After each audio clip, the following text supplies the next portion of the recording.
जय सिया राम, जय जय सिया राम, जय सिया राम, जय जय सिया राम, जय सिया राम, जय जय सिया राम। बोलिए सियावर रामचंद्र की जय। 3 times Omkar together.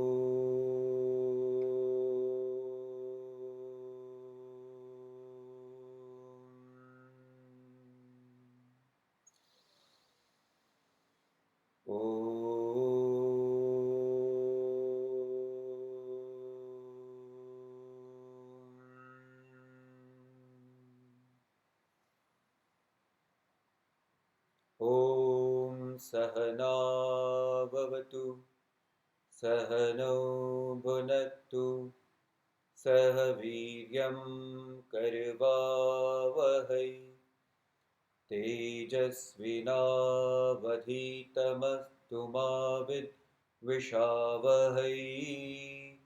ॐ शान्ति शान्ति शान्तिः। ॐ श्री गणेशाय नमः। ॐ श्री सरस्वत्यै नमः।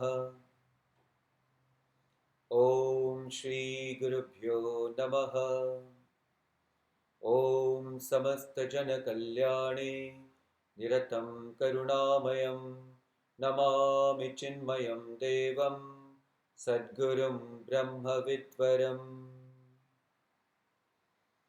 ॐ सच्चिदानन्दरूपाय विश्वोत्पत्त्यादिहेतवे तापत्रयविनाशाय श्रीकृष्णाय वयं नुमः।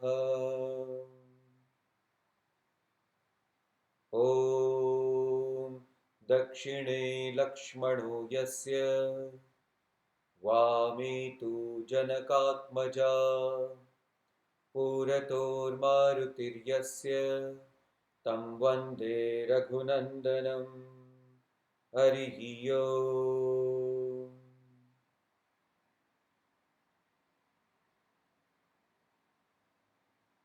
हरि ओम। आप सभी का रामचरितमानस सत्संग में, और जो हमारा टॉपिक चल रहा है नारद जी का गर्भहरण, इस प्रसंग की इस सत्संग में सभी का बहुत बहुत स्वागत है। पिछले सत्संग में हमने देखा कि प्रसंग है याज्ञवल्क्य महाराज भरद्वाज मुनि जी को कथा सुना रहे हैं, और एक बात की बात है कि जब प्रजापति दक्ष ने नारद जी को शाप दिया था कि आप कभी एक जगह ठहर नहीं पाओगे, तो इसके कारण उनकी भ्रमंती चलती थी।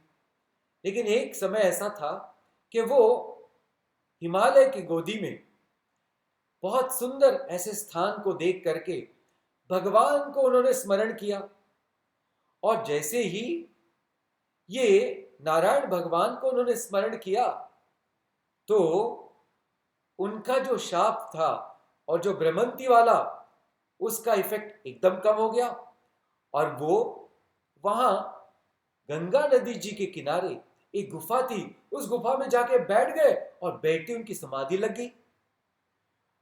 और जैसे जैसे उनकी तपस्या बढ़ती गई तो इंद्र भगवान को बहुत चंचलता महसूस होने लगी, उनको बहुत विवशता महसूस होने लगी।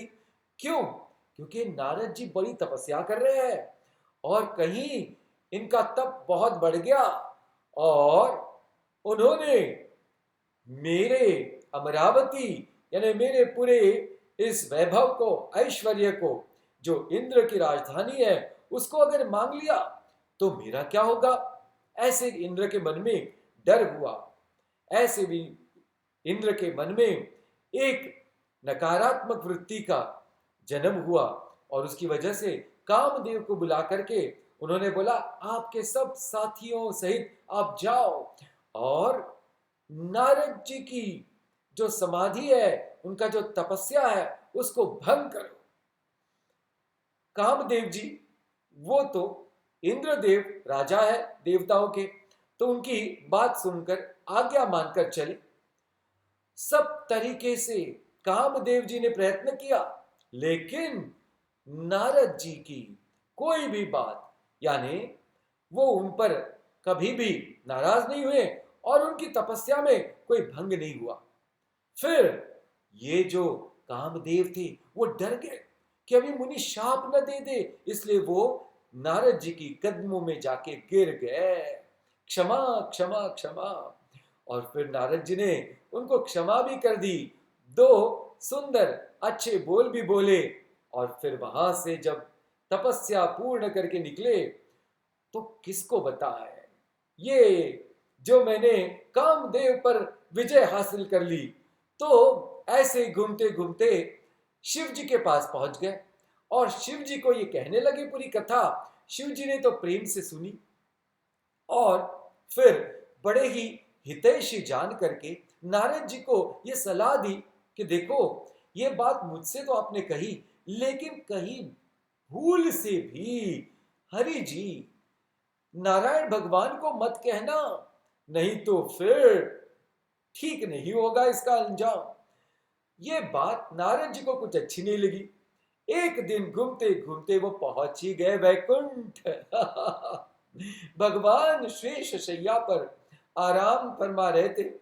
तब जब नारद जी आए और भगवान जी ने देखा श्रीनिवास, भगवान तो लक्ष्मी जी के पति है, और जैसे ही नारद जी को देखा उन्होंने बुलाया, फिर आदर सत्कार किया और पूछा कैसे आए हो। तो फिर नारद जी ने वो कथा सुनाई। तब भगवान को पता चल गया कि नारद के मन में अहंकार पूरी तरह से जागृत हो गया है और मेरा यानी भगवान का काम तो यह है कि अपने भक्तों की रक्षा करना, अपने भक्तों का हित करना। इसलिए भगवान ने अभी तय कर लिया कि नारद जी का तो मैं हित करके ही रहूंगा। और ये माया सब तरफ पूरी तरफ माया का जो जाल है वो पूरी तरह से उन्होंने भगवान ने बिछा दिया। इसी में बड़ी सुंदर नगरी तैयार हो गई। राजा, फिर राजकन्या और कामदेव रति जैसे अनेकों पुरजनवासी वहां उस नगरी में वास कर रहे हैं। ऐसे में ही नारद जी उस नगरी में गए, फिर पुरजन वासियों से मिले, राजा से मिले। राजा ने बड़ी पाद पूजा की और आकर के फिर अपने विश्व मोहिनी, ऐसे उनके लड़की का नाम था, उनको बुलाया और उनका स्वयंवर रचा हुआ था। तो सारे देश विदेश के राजा आए हुए थे उस स्वयंवर के लिए। तो ऐसे में नारद जी को बोला कि देखो ये मेरी पुत्री है और आप इनके जरा गुण दोष जो कहिएगा। जब नारद जी ने इस विश्व मोहिनी राजकन्या के तरफ देखा तो पहले ही मोहग्रासित मन पूरी तरह से मोहग्रासित हो गया। और अभी क्या कहते हैं, चलो आज का सत्संग हम यहां से शुरू करने वाले हैं। 130 दोहा, उसके बाद में चौपाई नंबर 1। देखी रूप मुनि, देखी रूप मुनि बिरत बिसारी, बड़ी बार लगी रहे निहारी। लक्षणता सुबिलो की भुलाने, हृदय हर्ष नहीं प्रकट बखाने। उस राजकन्या का रूप देख करके अपना वैराग्य भूल गए और पूरी तरह से मुनि अपने हृदय में इस मोह को ऐसे ऐसे ऐसे स्थान दे दिया कि उन्होंने अपने आप को जैसे भुला दिया और अभी वो लक्षण क्या है अपने मन ही मन में सोचने लगे। तो देखो कि क्या कह रहे हैं अभी। जो एही बरई अमर सोई होई, जो इसके साथ ब्याह करेगा वो तो अमर हो जाएगा। समर भूमि तेई जीतन कोई, रणभूमि में उस व्यक्ति को कोई जीत नहीं पाएगा। सेवही सकल चराचर ताही, इस कन्या को जो वरेगा चर और अचर जीव सब उसकी सेवा करेंगे। ओहो, लक्षण सब बिचारे उर राखे, ये सब लक्षण उन्होंने अपने ही मन में रखे। कछुक बनाई भूप सन बाचे, राजा को ऐसे वैसे कुछ कह दिया। सुतालुछन कही नृप पाई, सुंदर नारद जी की ये ऐसी वाणी सुनकर प्रसन्न हो गए महाराज यानी राजा। नारद चले सोच मन माही, नारद जी वहां से निकले और अपने ही आप में सोच रहे हैं। क्या सोच रहे हैं? करऊ जाई सोई जतन विचारी, अभी तो मुझे कुछ सोच समझ करके विचार करना पड़ेगा। जेई प्रकार मोही बरई कुमारी, जिसके कारण कि ये राजकुमारी मुझे ही वर ले, यानी मेरे ही साथ इस राजकुमारी का ब्याह हो जाए। जप तप कछु न कोई तेहि काला, ए विधि मिलई कवन विधि बाला। बोले अभी तो जब तब करके कुछ नहीं हो सकता है, मुझे तो ये कन्या किसी भी तरह मिलनी ही चाहिए, ऐसे उनके मन में विचार चल रहा है। देखो भगवान भगवत गीता में कहते हैं, ध्यायतो विषयान पुंसः संगस्तेषोपजायते, संगात् संजायते कामः, कामात् क्रोधो विजायते। देखो अभी क्या क्या होने वाला है। तो दोहा नंबर आ गए हम 131 पर। एही अवसर चाहिए परम, शोभा रूप विशाल, जो बिलो किरजय कुंवरी, तब में लई जयमाल। सियावर रामचंद्र की जय। नारद जी कह रहे हैं अभी तो क्या होना चाहिए? सुंदर बहुत बढ़िया ऐसा रूप चाहिए। कैसा रूप चाहिए? कि जो इस सुंदरी को पूरी तरह से मैं रिझा सकूं, और जब ये सुंदरी मुझ पर रिझ जाएगी तब मुझे ही वर लेगी, यानी मुझे ही वर माला पहनाएगी। अभी करते तो अभी ये विचार आ गया है, अभी आगे होता है क्या देखिए। हरि मन मांगो सुंदरताई, होई जात गहरू अति भाई, मोरे हित हरि सम नहीं को, एही अवसर सहाय सोई हो। अभी मैं सोच रहे हैं कि भगवान से सुंदरता मांगू, क्योंकि अभी इस अवसर में मुझे तो ये लगता है कि मेरे तो सबसे हितैषी भगवान ही है, और वो मुझे अगर सुंदर रूप दे दे तो मेरी सहायता हो जाएगी। अभी आगे देखिए। बहुविधि विनय कीनी तेहि काला, तो प्रार्थना करने लगे श्री हरि से। प्रगटेहु प्रभु कौतुकी कृपाला, भगवान तो कृपा वत्सल है, झट से प्रकट हो गए। प्रभु बिलो की मुनि नयन उजाड़े, होई काजु हिय हर शाने। नारद जी ने नेत्र खोल करके देखा तो प्रभु सामने खड़े हैं, बहुत हर्षित हो गए। अति आरती कही कथा सुनाई, करहु कृपा करी हो सहाई। आपन रूप देहु प्रभु मोहि, आन भांति नहीं पावहु ओहि। कह रहे हैं, अति आरती कही कथा सुनाई, बहुत आर्त भाव से अपने मन की सब बात सुनाई। करहु कृपा करी हो सहाय। भगवान मेरी इतनी कृपा, मेरे पर इतनी कृपा कर दो और मेरी सहायता कर दो। कौन सी? आपका रूप दे दो मुझे सुंदर, आन भांति नहीं पावहु ओहि।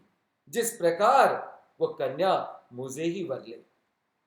जेहि विधि नाथ होई हित मोरा, करहु सो बेगी दास मैं तोरा। अभी नारद जी भगवान को कह रहे हैं कि जल्दी से जो मेरा हित है, जो मेरे हित में है भगवान, वो आप करिएगा। अभी भगवान कह रहे हैं, करहु सो बेगी दास मैं तोरा, कि तुम मेरे दास हो और दास की पूरी रक्षा करना और दास का हित करना, ये तो प्रभु का भक्त वत्सल लक्षण है। निज माया बल देखी विशाला, हिय हसी बोले दीन दयाला। जो अपनी माया से पूरे संसार को घेरे हुए है, ऐसे भगवान दीन दयालु मन ही मन में हंसने लगे। और अभी भगवान क्या कहते हैं?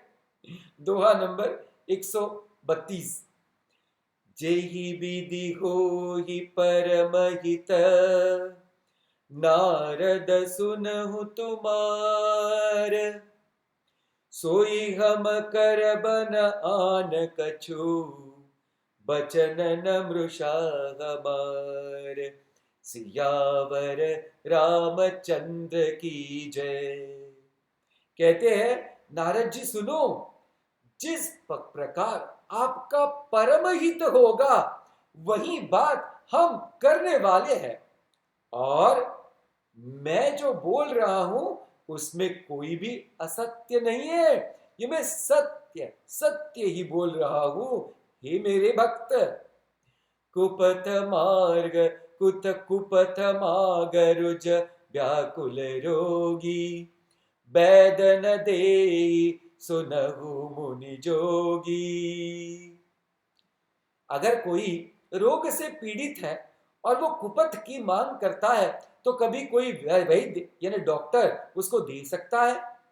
एहि विधि हित तुम्हार मैं ठयहूँ, कहीं अस अंतर हित प्रभ भयहूँ।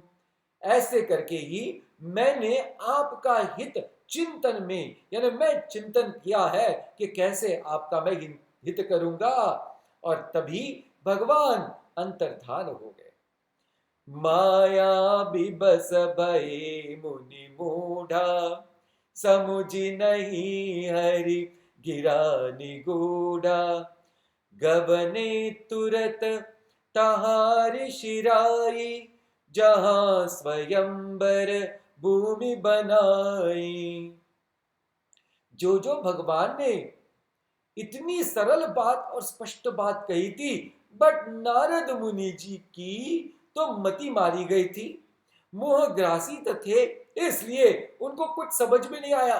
उनको लगा बस अपना काम हो गया, और अभी ऐसे ही मोह के और माया के जाल में घूमते घूमते पहुंच गए स्वयंवर के उस स्थान पर। निज निज आसन बैठे राजा, बहु बनाव करी सहित समाजा। मुनि मन हर्ष रूप अति मोरे, मोहि तजी आनहि बरि न भोरे। निज निज आसन बैठे राजा, बहुत सारे राजा लोग बैठे जहां जहां उनका आसन लगाया था।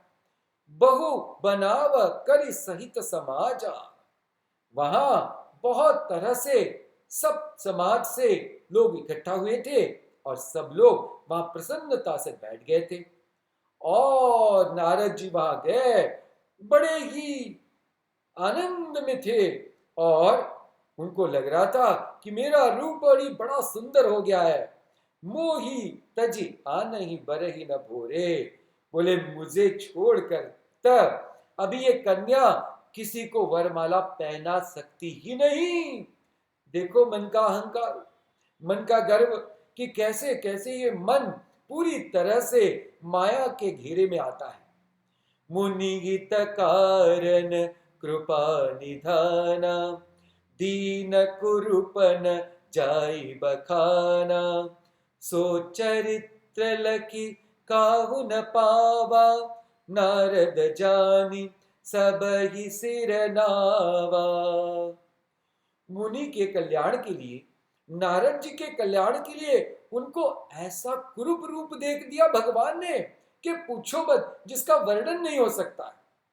यह चरित्र कोई भी जान नहीं सका।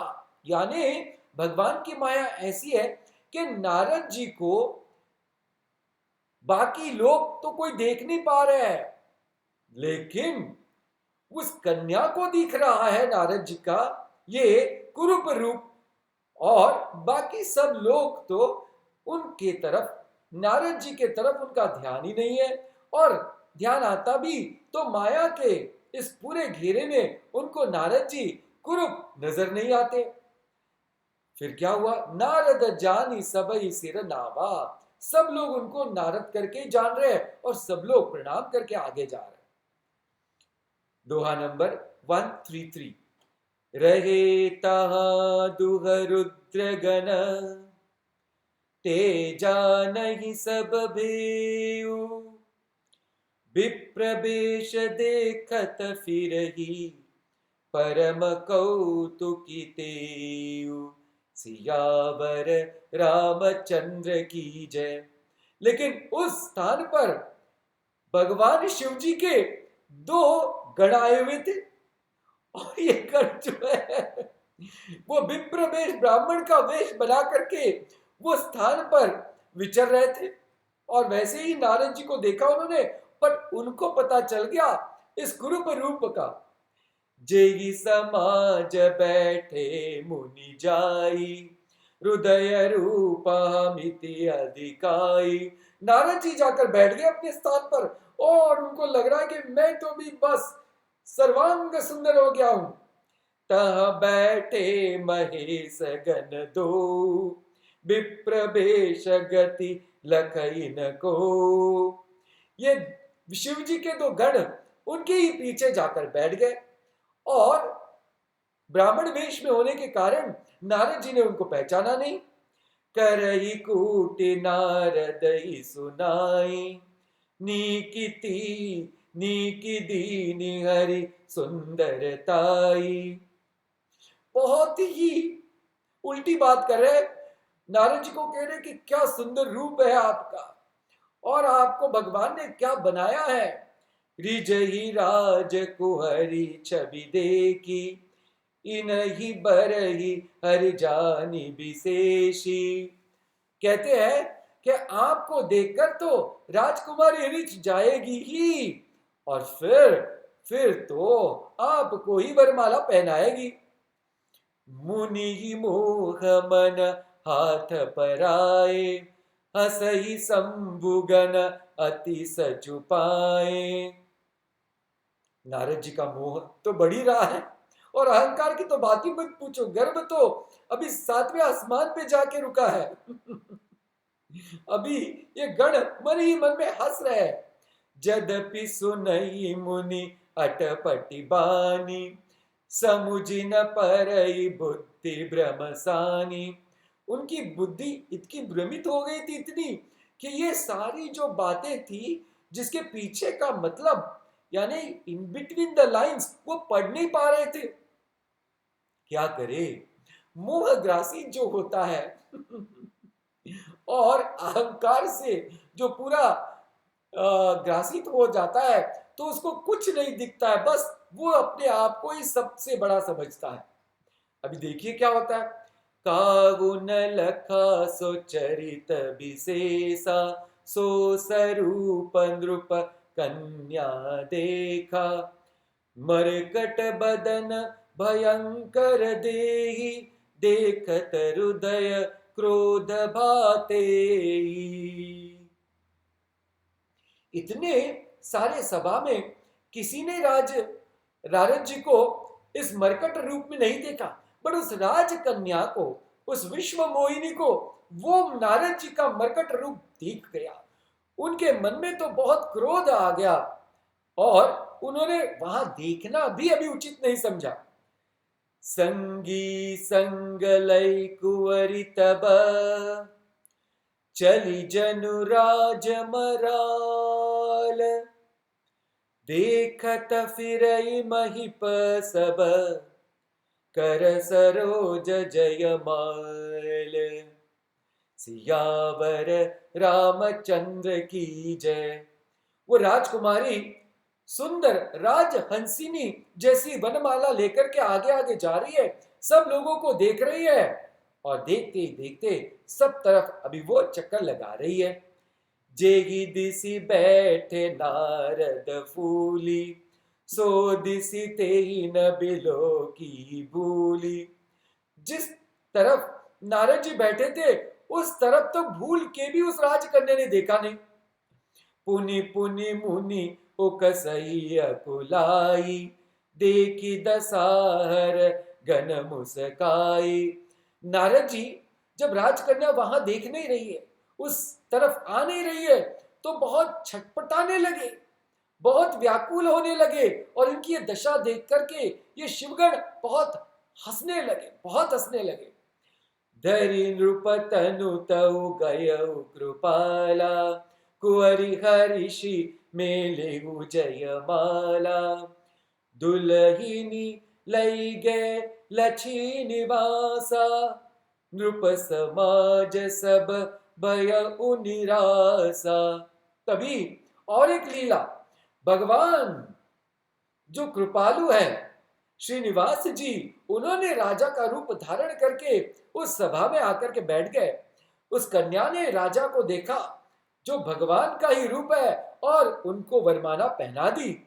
और जब पहना दी तो राज कुमारी और भगवान राजा के भेष में वो चले राजकुमारी को लेकर, और सारे राजा वहां यहाँ वहां देश विदेश से आए हुए सब नाराज हो गए और वो भी अपने अपने स्थान पर चले गए। अभी नारद जी का क्या होगा?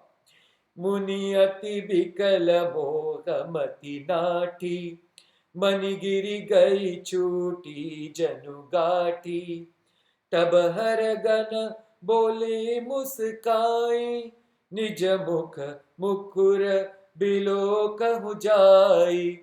तब ये शिव गणों ने रहा नहीं गया, उनकी पूरी जो हंसी इतनी बाहर आई और वो अभी तरस खाकर के नारद जी के पास आए। और नारद जी तो इतने परेशान थे, उनकी बुद्धि पूरी नष्ट हो गई थी। तो यहाँ कहते हैं जैसी माला टूट करके बिखर जाती है उसमें का मणि, वैसे ही नारद जी की ये हालत हो गई थी। तो वहां आकर के ऐसे हालत में शिवगणों ने नारद जी को कहा कि तनिक मुनि, अपना ये सुंदर मुख एक बार देख तो लो आईने में। और ऐसा कह के हंस के वो वहां से चले गए। अस कही दो भागे भय बारी, तुरंत ही वहां से भागे। बदन दीख मुनि बारी निहारी। नारद जी ने अपना मुंह जाकर पानी में देखा, बेसुबिलो की क्रोध अति बाड़ा, तिनहि सराप दीन अति गाढ़ा।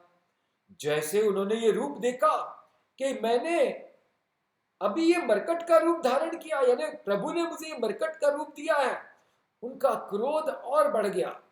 तो वहां क्या बोला था भगवान ने?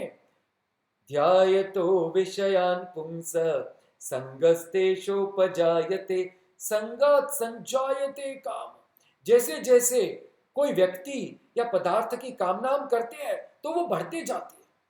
संगात संजायते काम, कामात् क्रोधो विजायते, क्रोधात् भवति सम्मोहः, सम्मोहात् स्मृतिविभ्रमः, स्मृतिर्भ्रंशात् बुद्धिनाशः, बुद्धिनाशात् प्रणश्यति। नारद जी का पूरा यही हाल हुआ है। क्रोध आ गया है, अभी शाप दे रहे हैं। हो निशाचर जाई तुम कपटी पापी दो, हसेहु हमई सो लेहु फल, बहुरी हसेहु मुनि कोई, सियावर रामचंद्र की जय। शाप दे दिया दोनों को कि जाओ तुम असुर बन जाओ, ताकि आप कभी किसी मुनि को सामने देखकर हंस नहीं पाओगे बाद में। एक शाप तो हो गया, आगे चलते हैं।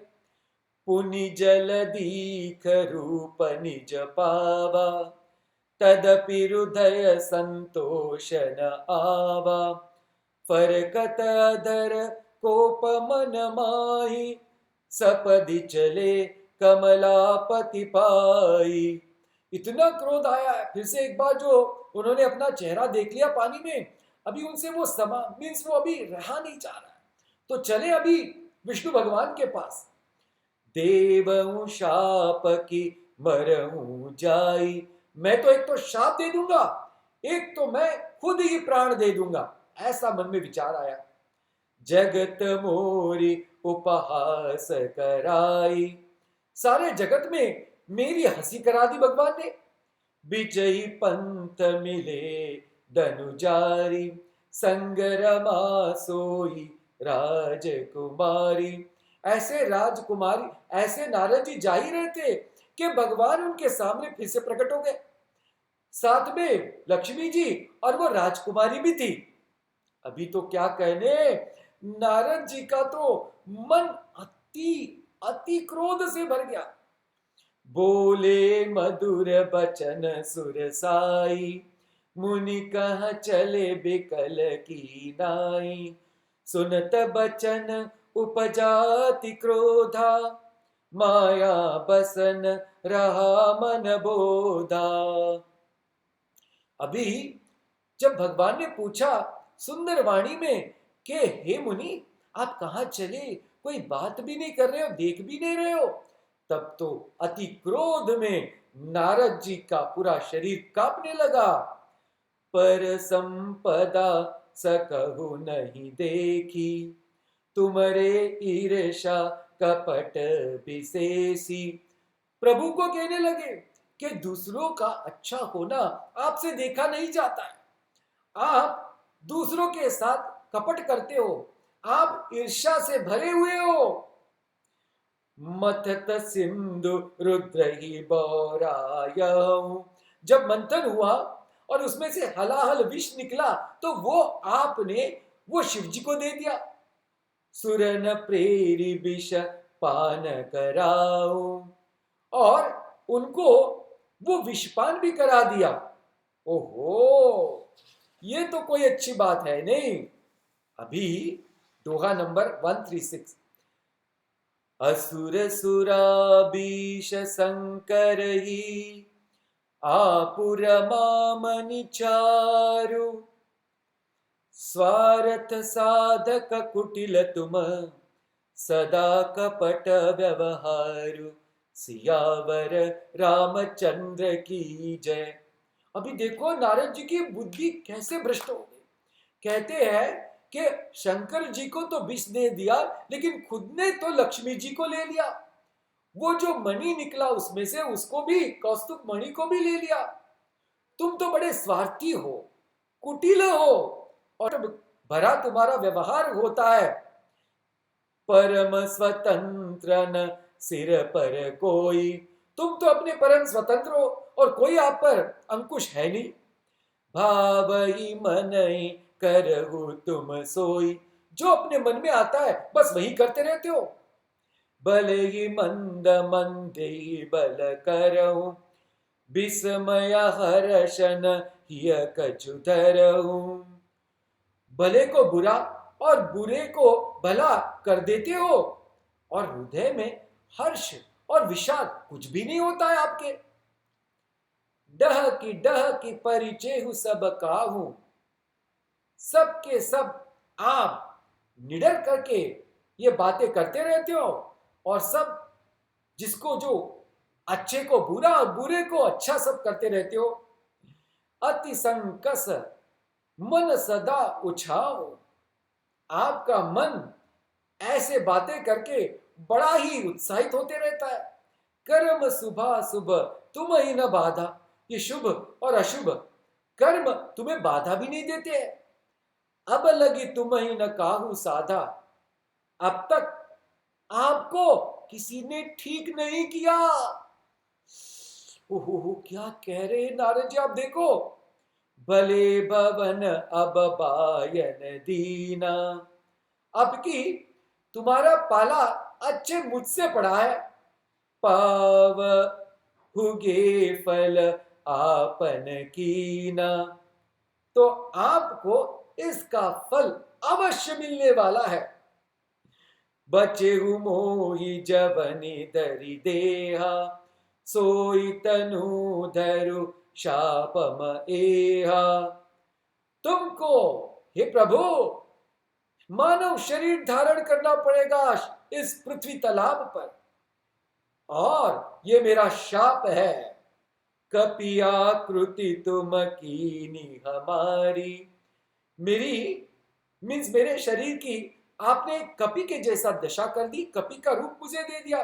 कर ही कीस सहाय तुम्हारी, और तुम जब ये मानव शरीर धारण करोगे वही कपि तुम्हारी सेवा करेंगे, सहायता भी करेंगे। मम अपकार कीन तुम भारी, तुमने मेरा बहुत ही ज्यादा ऐसा वियोग कर दिया, मेरा अपमान कर दिया है। नारी बिरह तुम हो दुखारी, फिर जैसे मुझे ये नारी नहीं मिली और मैं तड़प रहा हूं, वैसे ही आप जब मनुष्य शरीर धारण करोगे तब आप भी अपनी नारी के लिए तड़पोगे। ये मेरा शाप है। भगवान क्या कहते हैं? शाप शीस धरि हर्षिहिय, प्रभु बहु बिनती कीन। निज माया कई प्रबलता, करषि कृपा निधि लीन। सियावर रामचंद्र की जय।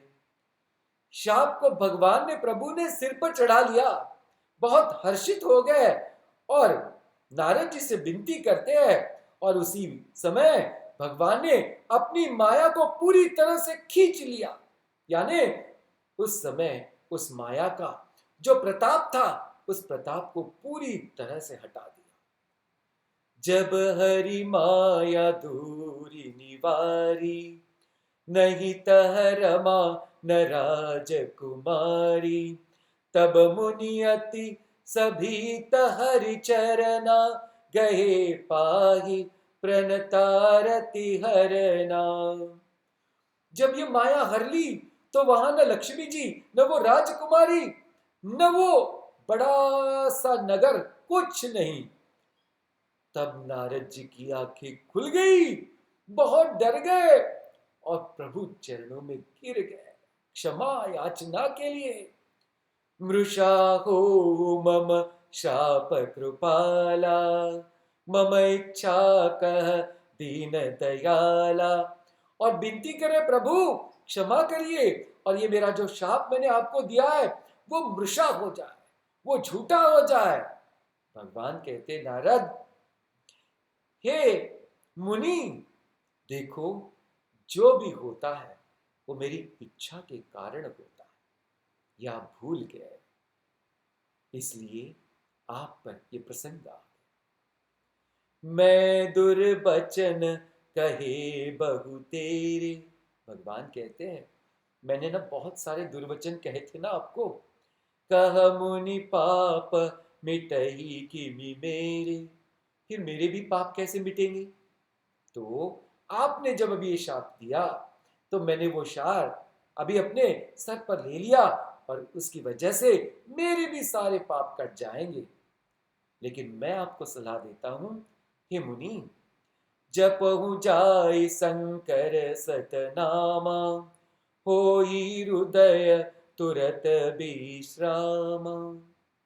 अभी आप जाकर के भगवान शिव जी का नाम जपिए, तब आपका मन शांत हो जाएगा, क्योंकि भगवान शिव जी सुंदर, कैसे? सत्यम शिवम सुंदरम। देखिए इस प्रसंग में नारद जी की हालत क्या हो गई थी। जब कोई व्यक्ति मोहग्रासित हो जाता है तो उसकी बुद्धि भ्रष्ट हो जाती है, और जब बुद्धि भ्रष्ट हो जाती है तो वो अहंकार से पूरी तरह से भरा हुआ होता है, और अहंकार में क्रोधित होकर के पता नहीं किसको किसको क्या क्या ऊट पटांग बातें करते रहता है, और किसको किसको दुख देते रहता है। ऐसे ही इस नारद जी एक बार अहंकार को बढ़ने दिया। क्यों? क्योंकि ऐसा लगा कि ये मेरे कारण ही हुआ और मैंने ही कामदेव को पराजित कर दिया। तो हम सब ने जानना है कि हम तपस्या तो कर सकते हैं, हम साधना तो कर सकते हैं, बट प्रभु की कृपा के बिना किसी को भी साधना का फल नहीं मिल सकता है। न प्रभु के कृपा बिना किसी का मैल, मन का मैल मिट सकता है। इसलिए कितनी भी साधना करे तो कभी भी कोई भी साधक ने गर्व नहीं करना, नहीं तो प्रभु तो भक्त वत्सल है ही। अपने जो भक्त होते हैं उनके हित के लिए उनके गर्व का हरण करना प्रभु जानते हैं। और ये नारद जी के इस सुंदर प्रसंग से हमने देखा, तो ये सिख हम सब ने अपने जीवन में पूरी तरह से याद रखना है, और अपनी साधना पूरी मन लगाकर और समर्पण बुद्धि से करनी है, और कृपा निधान भगवान के श्री चरणों में हमेशा हमेशा समर्पित रहना है। आप सब लोग हमारे इस रामचरितमानस प्रसंग जो था, नारद जी का गर्वहरण, इस सत्संग में साथ दी, प्रेम से सुना, हमने बहुत आनंद पाया इस सत्संग को करके। इसलिए आप सभी का बहुत बहुत स्वागत है और बहुत बहुत धन्यवाद। फिर मिलेंगे दूसरे एक प्रसंग के साथ, तब तक के लिए भगवान का नाम ले। ओम नमो नारायण, ओम नमो नारायण। माधव हरि माधव हरि माधव हरि माधवा। ओम नमो नारायण, ओम नमो नारायण। केशव हरि केशव हरि केशव हरि केशवा। ओम नमो नारायण, ओम नमो नारायण, ओम नमो नारायण। बोली भक्तवत्सल श्री नारायण भगवान की जय। बोलो भाई सब संतन की जय। सद्गुरुनाथ महाराज की जय।